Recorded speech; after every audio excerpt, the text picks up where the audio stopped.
Muito bem, galerinha. Vamos falar sobre verbo. Afinal de contas, já dizia a Bíblia, bem no comecinho lá, né? No princípio era o verbo. E o verbo estava com Deus. E o verbo era Deus. Se eu não me engano, está em João, capítulo 1, versículo 1. Beleza? Bom, aí eu preciso de uma definição de verbo, para a gente ter uma ideia. O que é o verbo? O verbo é uma palavra variável que vai exprimir um processo, né? Pode se tratar de uma ação, de um estado, uma mudança de estado ou fenômeno da natureza. Uma outra curiosidade dos verbos é que a gente consegue flexionar ele. Como assim? Existe a flexão verbal. O verbo é um tipo de palavra com uma variação flexional muito abrangente. Pode ser em número, ou seja, singular ou plural, em pessoa. Pode estar na primeira pessoa, na segunda pessoa ou na terceira pessoa. E os respectivos modos, que nós vamos ver também. Ó. Nós temos aí ó, o modo indicativo, o modo subjuntivo, né? O modo imperativo. Certo? Nós também temos os tempos. Quais são os tempos? O presente, o passado, que são esses três, o pretérito perfeito, o pretérito imperfeito e o pretérito mais que perfeito. E o futuro, que nós temos dois, futuro do presente e futuro do pretérito. Nunca é demais lembrar que todos esses tempos verbais são do modo indicativo, tudo bem? Então é assim, modo indicativo. O modo subjuntivo tem menos, tem só três, é mais tranquilo, né? Só tem o presente do subjuntivo, o pretérito imperfeito do subjuntivo e o futuro do presente, certo? Vamos voltar lá para o nosso indicativo. A gente vai começar. Bom, então galera, só para refrescar a ideia, eu falei de número, certo? Então vamos relembrar aí de novo. O número pode ser o que? Singular ou plural, beleza? Um exemplo, ela enviou a encomenda por via aérea, está no singular. Ele enviou, ela enviou, enfim, singular. Agora, o plural, é só passar de ele para eles ou ela para elas. Então, por exemplo, se ele enviou no singular, plural, eles enviaram. Ela enviou, elas enviaram. Beleza? Até acho que está claro, né? Aí em pessoa. O verbo possui três pessoas gramaticais que lhe servem de sujeito. Então, eu, tu, eles. Como assim? Eu estou bem. Primeira pessoa. Aquela que fala. No meu caso, eu estou falando. Beleza? Tu estás bem. A segunda pessoa é aquela com quem se fala, né? A pessoa que está sendo comentada, vamos pôr assim. E a terceira pessoa que são eles ou elas. A terceira pessoa do plural, né? Aqueles de quem se fala, certo? Depois vamos ver com calma aí, para entender melhor. Então vamos ao que interessa agora, o modo. Modo indicativo. Quando é que eu vou usar esse modo indicativo? Chama-se modo as diferentes formas que o verbo tem para indicar a atitude do falante em relação ao fato que anuncia. Então, tudo isso no indicativo. Muito bem, vamos colocar um verbo aqui. Ó. Um verbo dançar. Muito bem, o verbo dançar está aqui. Verbo dançar. Um exemplo. Ela dançava como ninguém quando era jovem. Tudo bem. Então, o modo indicativo, geralmente, ele vai dar uma ideia de uma coisa real, uma coisa certa. Então, exprime em geral um fato real ou um fato certo.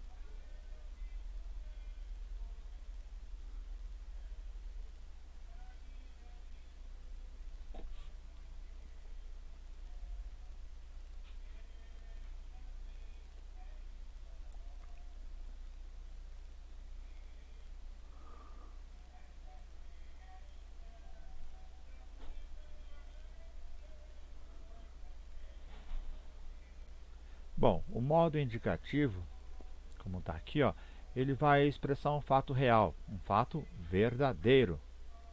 Então vamos pensar aqui no presente, certo? É empregado para expressar um fato que ocorre no momento da fala. Esse é um dos casos. Eu danço. Então, se você vier aqui em casa, eu vou estar dançando. Tu danças. Se eu for na casa de alguém, né, ele, na casa dele, por exemplo, na casa dela, essa pessoa vai estar dançando. Então, é um fato que ocorre no momento da fala. Esse é um uso do presente, do indicativo, certo? Bom, tem outra situação também que eu posso usar. Por exemplo, descreve um fato permanente, aquela verdade universal. Por exemplo, a Terra gira em torno do Sol. Né? A frase está no presente, o verbo girar. Eu giro, tu giras, ele gira. A Terra gira. Então é um fato presente, é um fato permanente. O Sol é uma estrela. O Sol foi uma estrela, é uma estrela e continuará a ser uma estrela. Certo? Um outro ponto. Vai expressar um hábito. Por exemplo, a bailarina dança todos os sábados. Ela pratica a dança todos os sábados. Então, ela dança, ela pratica. São coisas habituais dessa pessoa, certo? Por exemplo, alguém que trabalha aos domingos. Por exemplo, ela trabalha aos domingos. Tá? A questão não é saber quem é ela, e sim saber que a ideia de trabalhar é aos domingos. Então, todo domingo essa pessoa trabalha. É um hábito de trabalhar aos domingos. Certo? Uma outra situação interessante é indicar um futuro próximo. Por exemplo, eu irei para São Paulo amanhã. Eu irei para Minas amanhã. Eu irei para o Rio de Janeiro amanhã. Observe aí.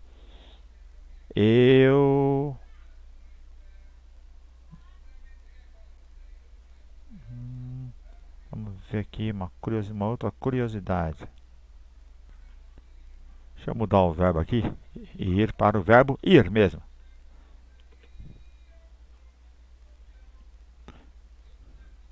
Certo. Então, galera, eu vou, na verdade, né?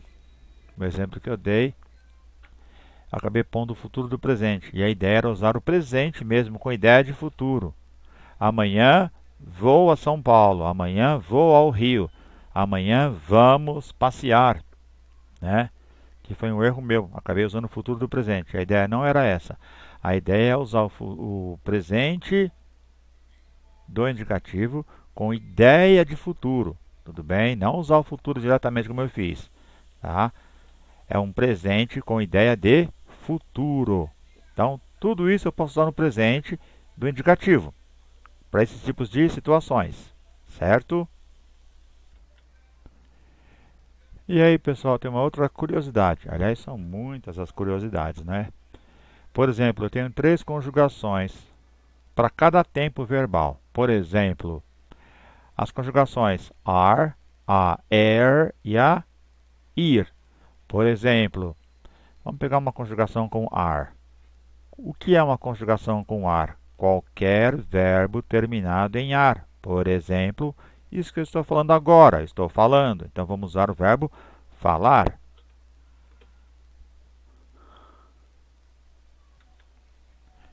Aqui o interessante, galera, é lembrar o final. Todos os verbos da primeira conjugação vão seguir esse padrão aqui, ó. Que padrão? Você tira a última vogal e mantém ela. O, as, a, amos, ais e ão. Certo? Tirando o radical, o que sobra é a conjugação. Por exemplo, o verbo cantar. Se você pensar bem, ó, canto, cantas, canta, cantamos, cantais e cantam. Então, eles seguem o padrão, certo? É legal para a gente poder aprender. Qualquer verbo na conjugação ar vai seguir esse padrão. Ah, e se não for na conjugação ar, como é que fica? Vamos ver um outro aí, ó. O verbo beber. Como é que segue o padrão? Olha que o padrão já dá uma diferenciada. Então você tem o radical. Aliás, o radical você vai ter sempre. E o finalzinho é que você tem que se preocupar. Então, na segunda conjugação, né, da terminação no caso beber,